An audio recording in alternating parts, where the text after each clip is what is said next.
Hola, ¿qué tal? ¿Cómo están, querido público de Biomegen? Pues ahora muy contentos porque estamos en el episodio número 5 de nuestra serie La guerra contra las bacterias. En esta ocasión veremos una mirada global y sistémica del problema de la multiresistencia a los antibióticos.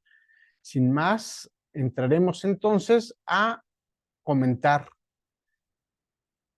los contenidos.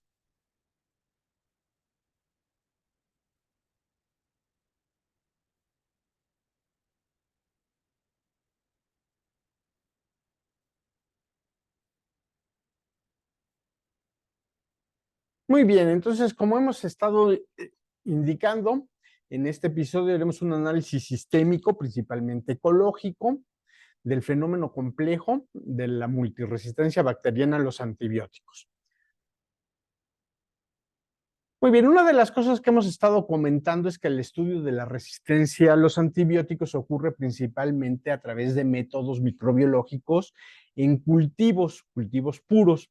Sin embargo, es muy importante resaltar que en las cajas Petri, nosotros lo que observamos es un fenómeno altamente reducido, ya que se estima que aproximadamente el 99% de las bacterias que existen en la biosfera no son cultivables.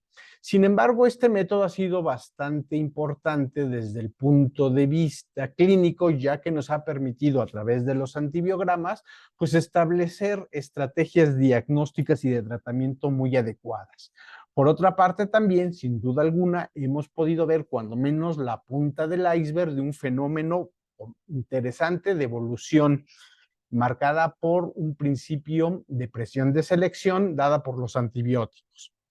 Ahora, ¿cómo sabemos que solamente aproximadamente 1% de las bacterias pueden ser cultivables? Pues gracias a una serie de recursos metodológicos, principalmente a la emergencia de una técnica que se llama metagenómica, que es el producto del desarrollo de la tecnología de las secuenciaciones de siguiente generación, que hablaremos de ellas posteriormente. Sin embargo, estas técnicas lo que nos permiten es ver un entramado ya a escala ecológica y global del problema.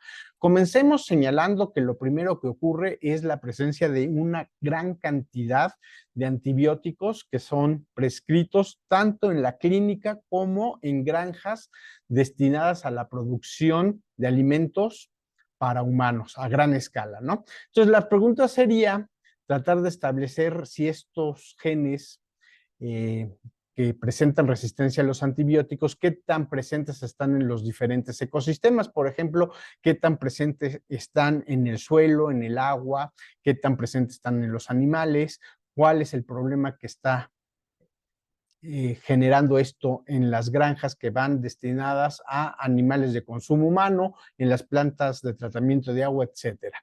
Otro aspecto que también resulta muy importante es ver la presencia de bacterias resistentes a los antibióticos, principalmente aquellas que son destinadas a la patogenia, o sea, bacterias patogénicas que van destinadas a los humanos, que finalmente todo esto, pues lo que provoca, como ya lo hemos estado estableciendo, pues son pacientes muy difíciles de tratar, ¿no?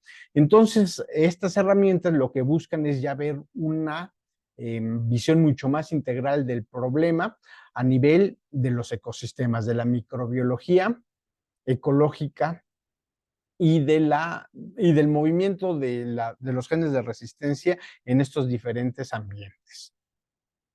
Comencemos estableciendo pues, qué ocurre en algo que parece ser muy importante, que son en las granjas de alta producción de alimentos que van destinados al consumo humano, que no solamente son de cerdos, sino que también pueden ser de gallinas, pueden ser de vacas, incluso pueden ser de camarones, pueden ser granjas piscícolas, por ejemplo, ¿no?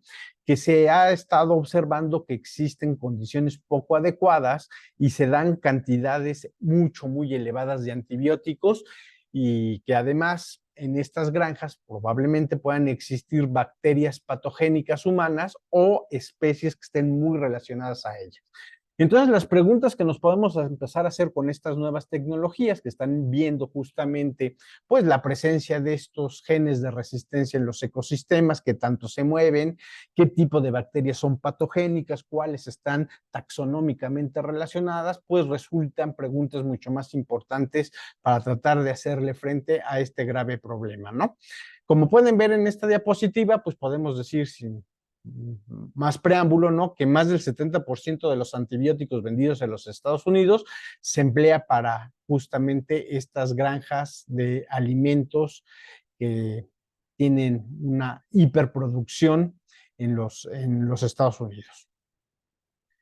Bueno, en estas granjas, pues contamos entonces con una presión muy fuerte para hacerlas muy rentables, es decir, generar una gran producción de alimento en muy poco tiempo y tratar de gastar en ello lo menos posible. Por lo tanto, también las vacunas que se establecen, por ejemplo, en estos animales, pues son las más generales. No se ha hecho una investigación muy amplia para generar un nuevo cuadro de vacunas. También existen grandes presiones para que los investigadores no entren a monitorear cuál es la resistencia, qué tipo de bacterias, qué tipo de genes existen en esas granjas.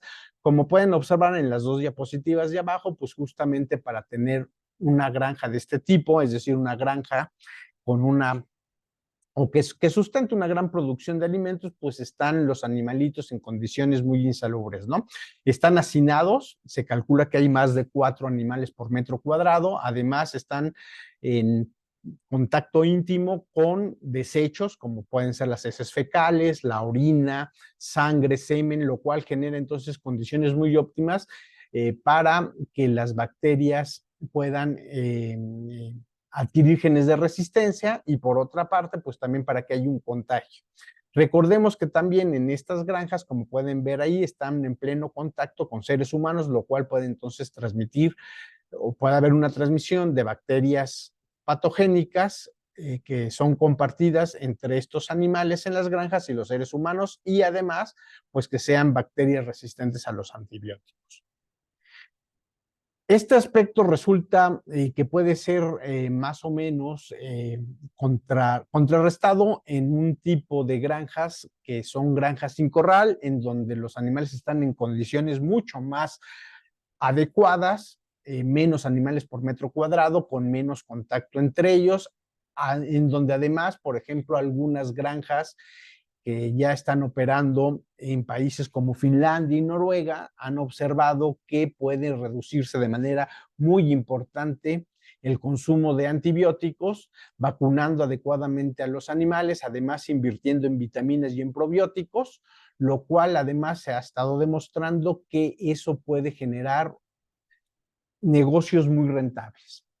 Sin embargo, todavía hay una discusión muy amplia en la literatura, quién es el que finalmente paga el costo de la salud de estos animales y una mejor condición en su crianza, si es finalmente o no el consumidor final, o sea, nosotros, ¿no? Esto ha generado entonces que los antimicrobianos, particularmente los antibióticos, sean utilizados en unas cantidades realmente sorprendentes, de tal forma que incluso algunos microbiólogos que ven el fenómeno a escala planetaria, pues están empezando a discutir si los antibióticos no es una sustancia química que pueda ser considerado un contaminante más a escala global.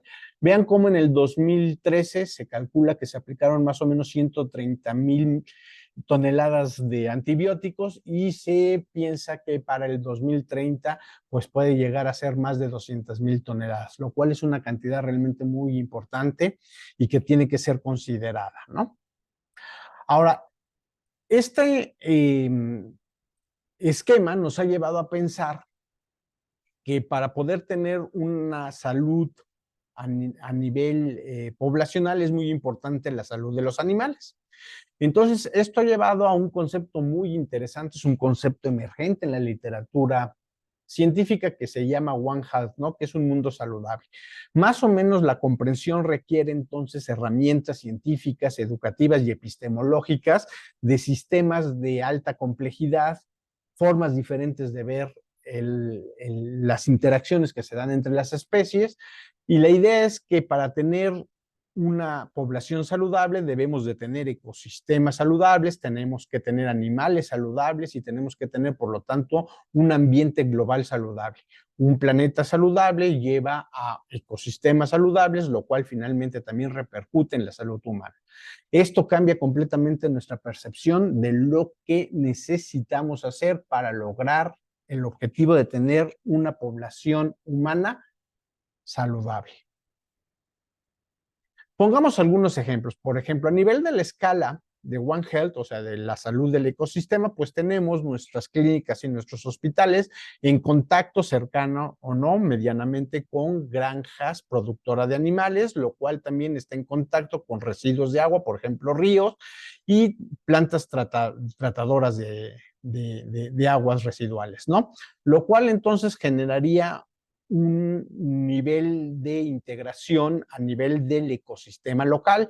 Sin embargo, esto evidentemente tarde o temprano, conceptualmente hablando, pues tendría que llevar también a pensar qué tanto se ponen en contacto los microorganismos y qué tanto se pueden transferir los genes de manera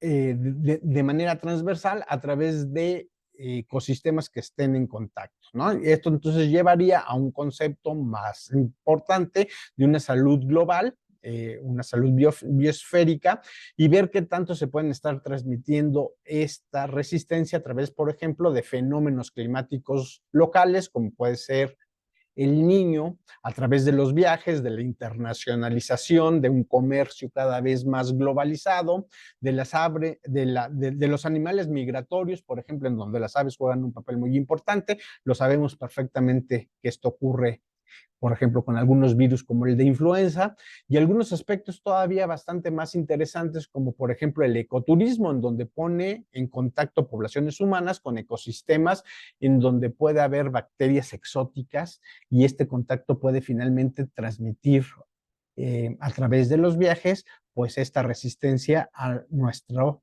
lugar de origen, ¿no?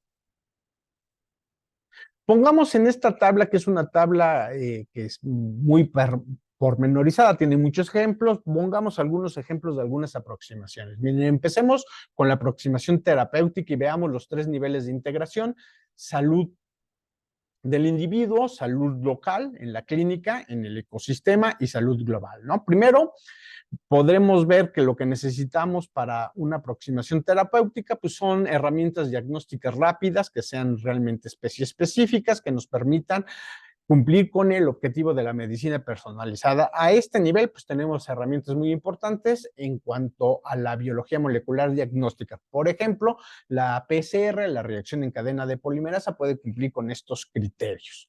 Ahora, a nivel de la clínica, pues necesitamos una política bastante clara del uso de antibióticos y considerar los brotes emergentes que surjan de bacterias resistentes a los antibióticos. Entonces también tenemos que tener en nuestras clínicas y en los hospitales comités científicos con médicos infectólogos, con científicos moleculares, de manera que la medicina se está volviendo cada vez un concurso más importante de talentos y requerimos aprender a trabajar en equipo.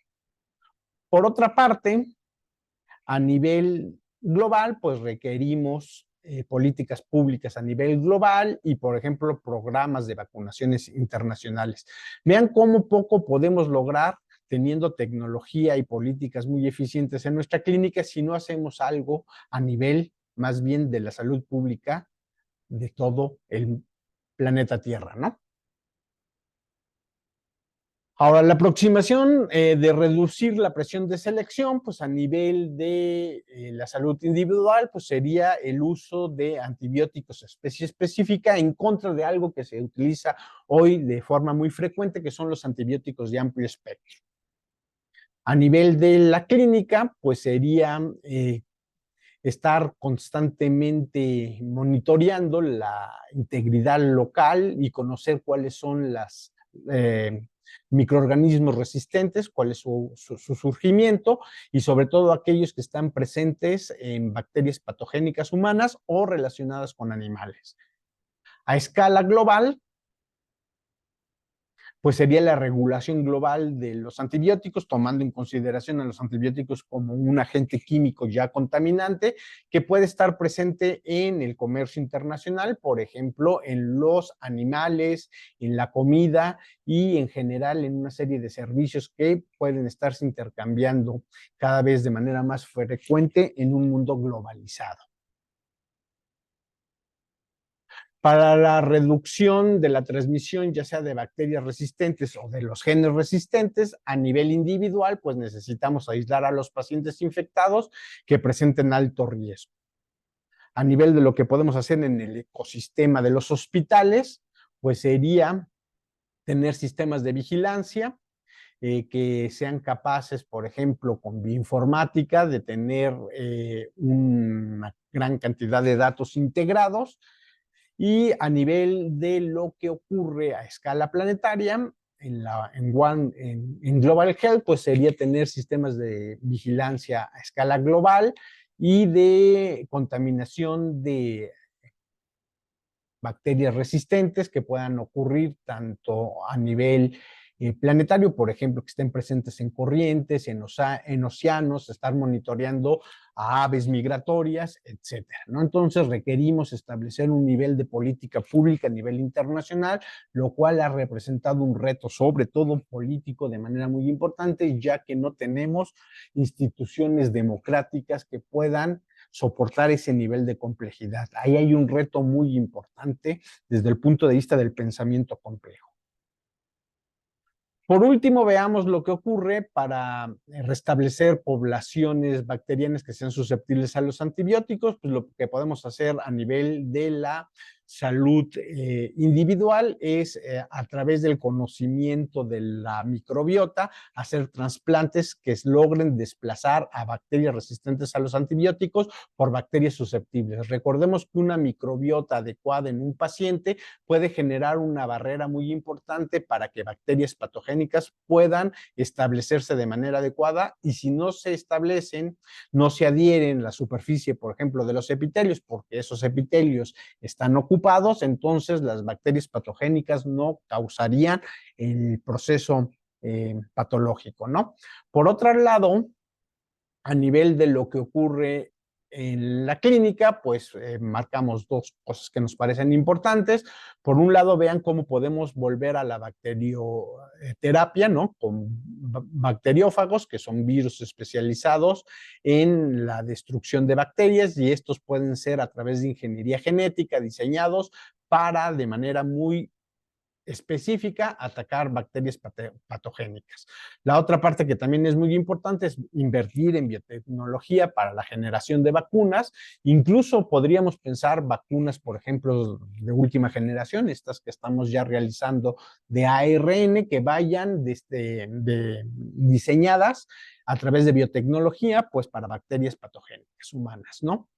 Y a escala global, pues lo que podemos hacer es incluso casi de ciencia ficción estar pensando, por ejemplo, a través de ingeniería metagenómica, que es el conocimiento del genoma completo o el pangenoma de todas las bacterias que están presentes en la biosfera, y poder hacer una especie de ingeniería a nivel de la biosfera para poder nuevamente restablecer condiciones de salud a través de sistemas de edición genética, como puede ser CRISPR, por ejemplo. Nada de esto evidentemente se está haciendo, pero es una vía de investigación básica que tenemos que explorar, y algunos pasos importantes se han dado.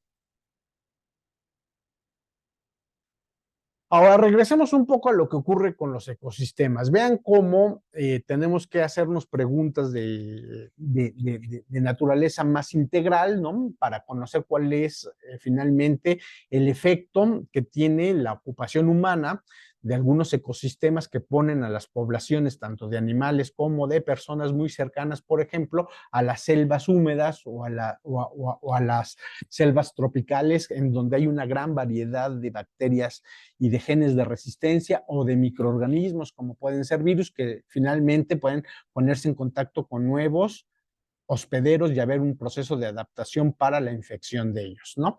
Por otra parte, también tendremos que ver qué ocurre con la devastación de la diversidad en los ecosistemas. Recordemos que ya se está marcando a nivel, digamos, de conocimiento científico, muchos científicos que ven la integridad de la biosfera están mencionando que estamos ya en los albores de una quinta extinción y por lo tanto hay una enorme devastación de poblaciones y de diversidad en nuestros ecosistemas. Y por último, también quisiera mencionar esto, que resulta muy importante, ¿no? Nosotros podemos tener tecnología de última generación en nuestras clínicas, secuenciar todo lo que por ahí aparece, hacer PCRs, tener un programa de identificación de genes de resistencia y de bacterias patogénicas, pero nada se va a lograr si no logramos que en algunos países, como por ejemplo en estos mercados húmedos asiáticos, se den mejores condiciones. Aquí tenemos todas las condiciones favorables, o más bien todas las condiciones que yo diría que son desfavorables, ¿no? Para que puedan surgir tanto virus como también haya transferencia de genes de resistencia. Vean cómo podemos tener animales exóticos en contacto con animales de consumo humano. Por otra parte, animales vivos y animales muertos.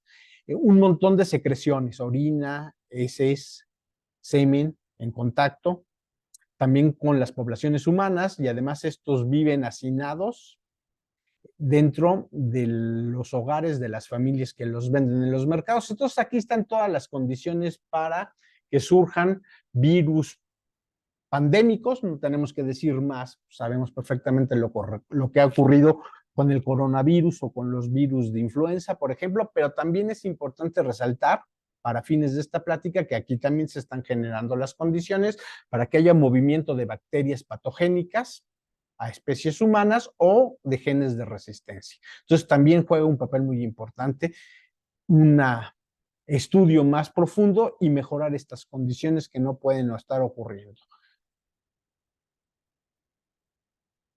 Esto nos ha llevado a ver que en los últimos años han aparecido 300 zoonosis. Esto quiere decir infecciones que se dan en animales que se propagan a la especie humana, ¿no?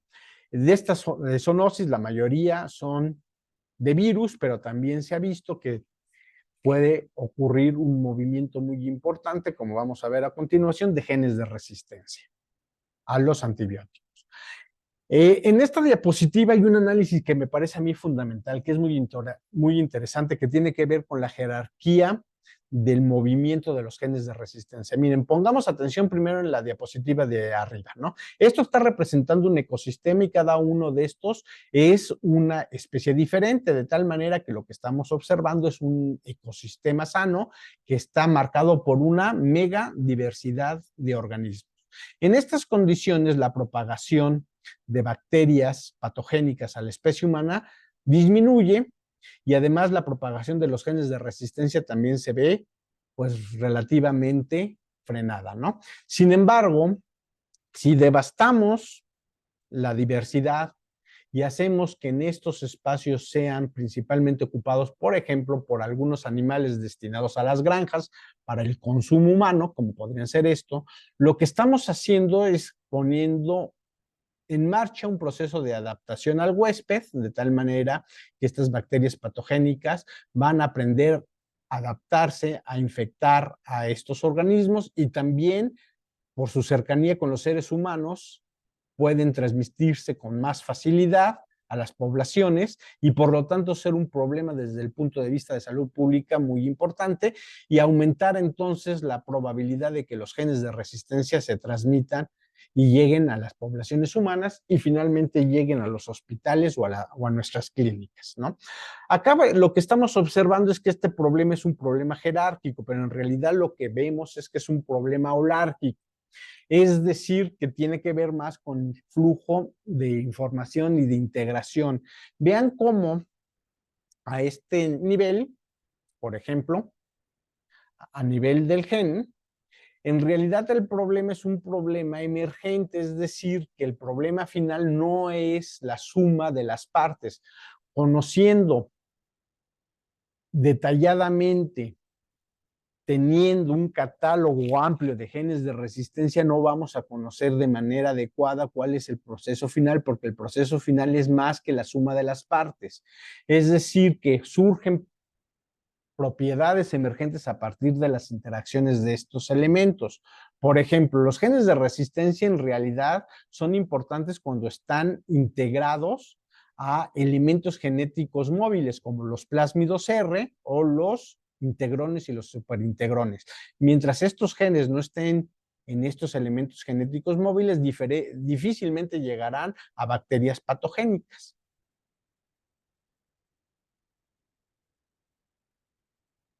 Muy bien, esto nos lleva entonces necesariamente a hacernos dos preguntas. Bueno, ¿qué es un gen de resistencia? Y si estos catálogos amplios de genes de resistencia que finalmente se conocen con el nombre de resistoma, pues pueden ayudarnos a mejorar y a establecer nuevas estrategias para hacerle frente al problema de la resistencia bacteriana a los antibióticos, ¿no? Comencemos entonces señalando una vez más que en realidad lo importante son las bacterias patogénicas que llegan a los humanos. Todas las bacterias que están presentes en la biosfera son importantes, sobre todo si estas bacterias tienen genes de resistencia.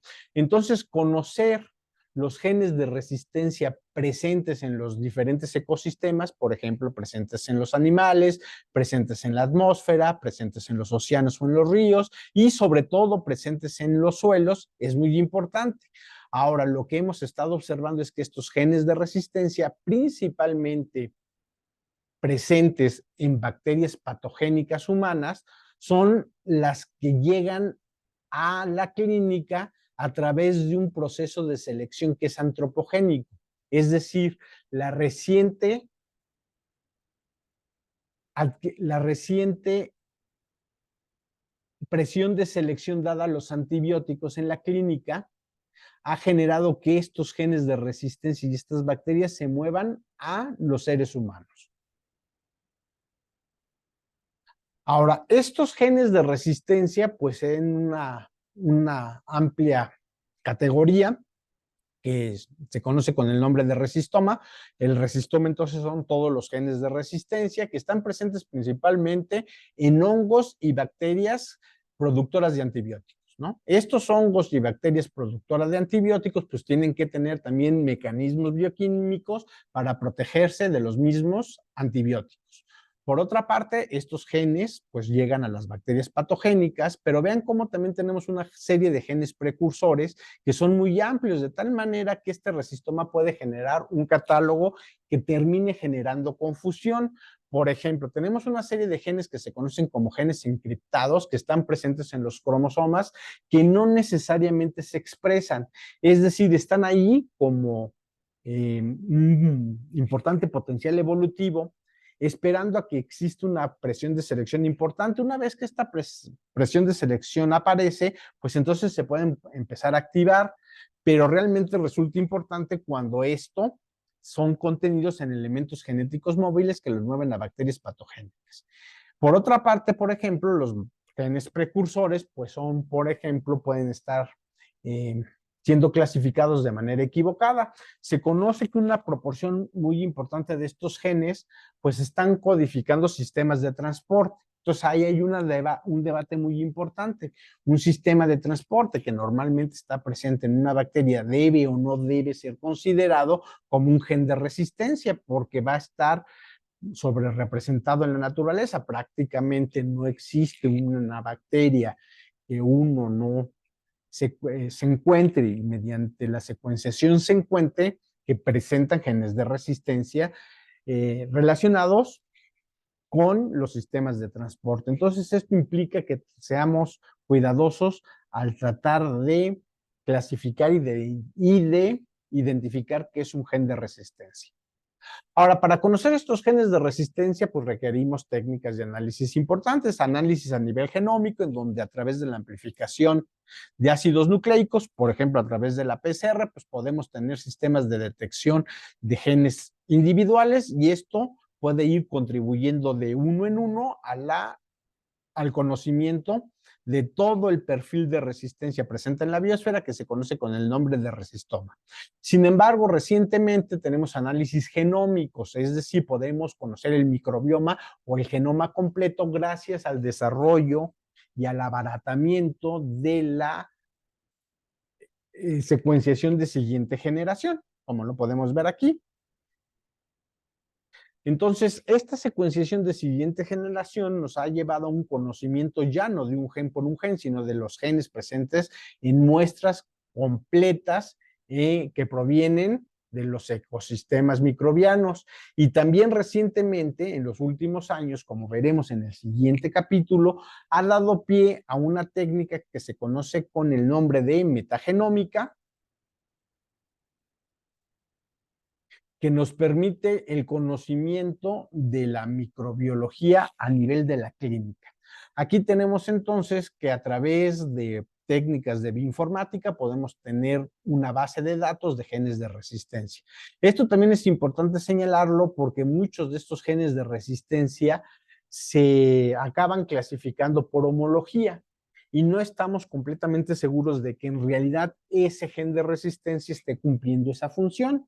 Puede haber un fenómeno que se conoce como un aumento del ruido, que no es otra cosa que jugar al teléfono descompuesto, en donde algunos genes que nosotros equivocadamente clasificamos como genes de resistencia, que están presentes en la base de datos, harán que otros genes homólogos sean clasificados también de manera equivocada y por lo tanto el número de genes de resistencia puede estar creciendo exponencialmente en nuestra base de datos. Por lo tanto, es muy importante verificar y corroborar que esos genes de resistencia realmente tienen una función, es decir, conocer cuál es su mecanismo bioquímico y asegurarnos de que eso está participando en permitirle a las bacterias adaptarse y crecer en condiciones cada vez más elevadas de antibióticos.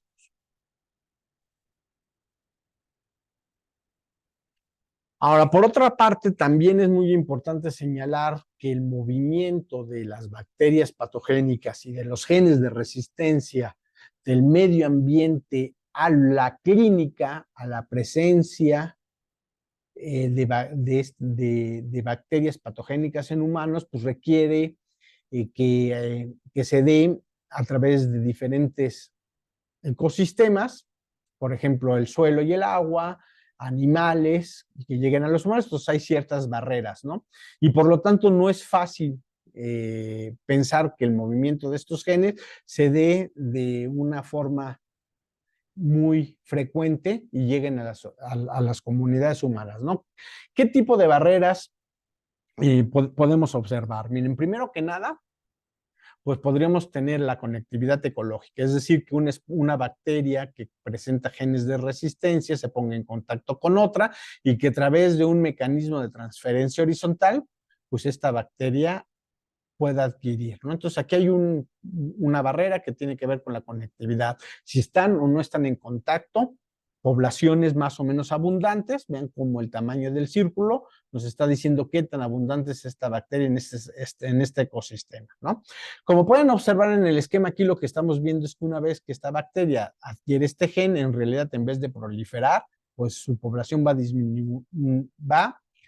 disminuyendo, ¿no? Y esto puede ser dado por el segundo filtro que se llama el costo de aptitud, que en inglés se conoce como fitness.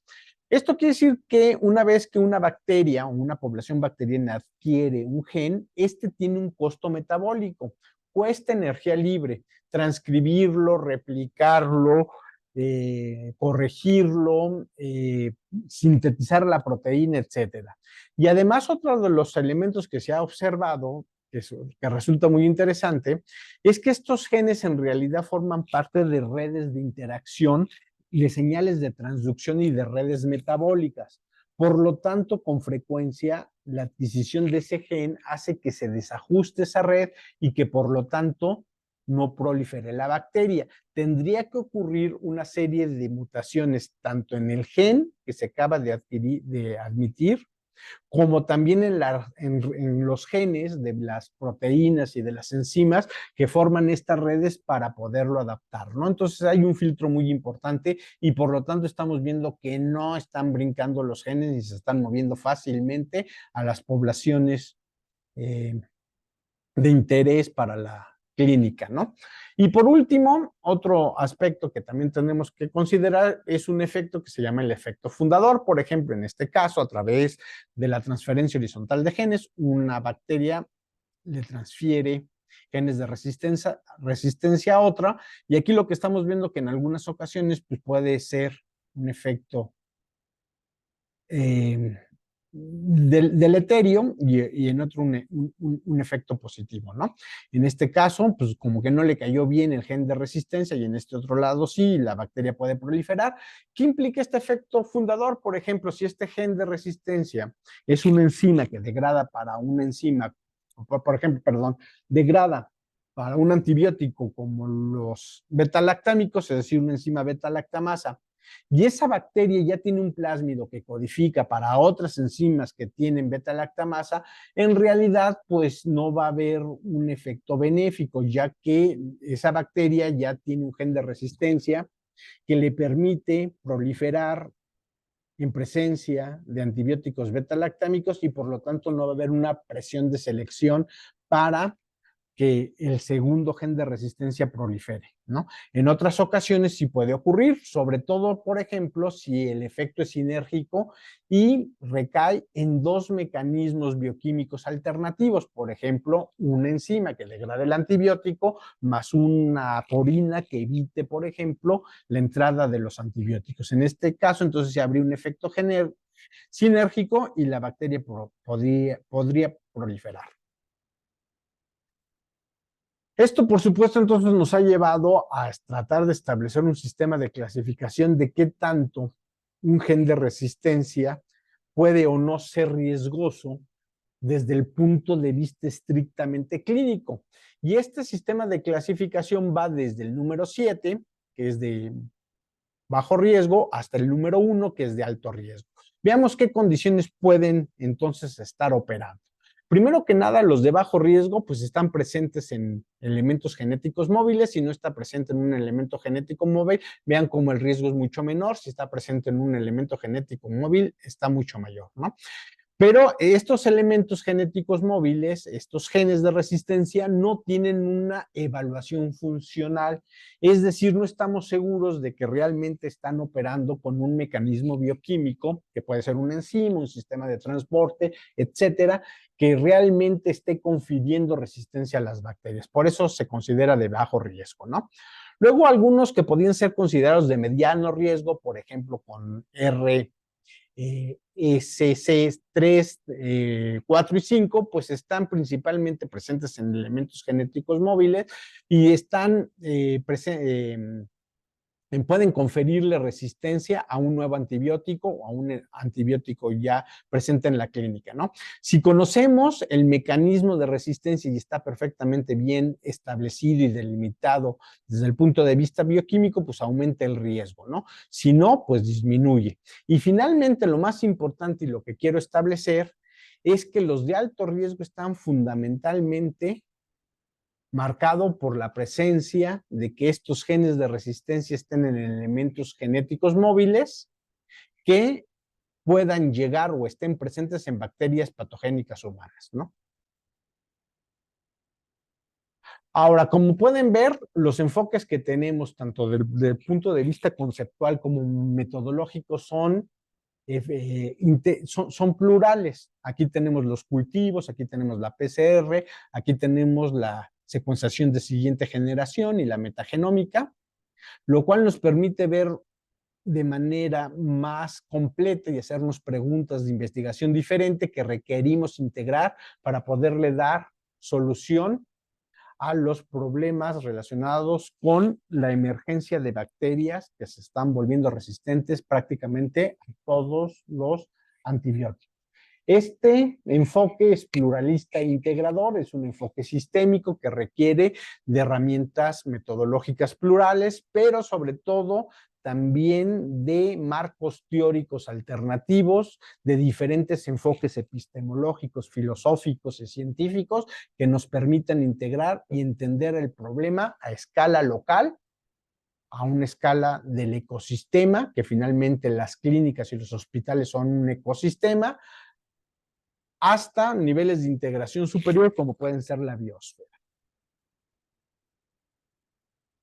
Muy bien, con esto entonces ya tenemos nosotros listo todo el contenido para nuestro siguiente episodio. En el último episodio de la saga veremos qué técnicas genómicas, cuáles son estas técnicas que involucran metodologías de secuenciación de nucleótidos de siguiente generación, nos permite entender esta complejidad y por lo tanto abordar el problema del conocimiento del resistoma en la clínica y en nuestros hospitales, y esto qué desafíos y retos presenta, porque es un método que finalmente es emergente, ¿no? Así que por favor no se pierdan nuestro siguiente episodio. La respuesta a estas preguntas estarán presentes en el último episodio de la saga, que recibe el nombre de El regreso del Metayedi. Por su atención, mil gracias. Y como siempre, nos despedimos de ustedes poniendo nuestros contactos a su disposición para cualquier pregunta, duda o comentario respecto a estos contenidos. El equipo de Biomegen les da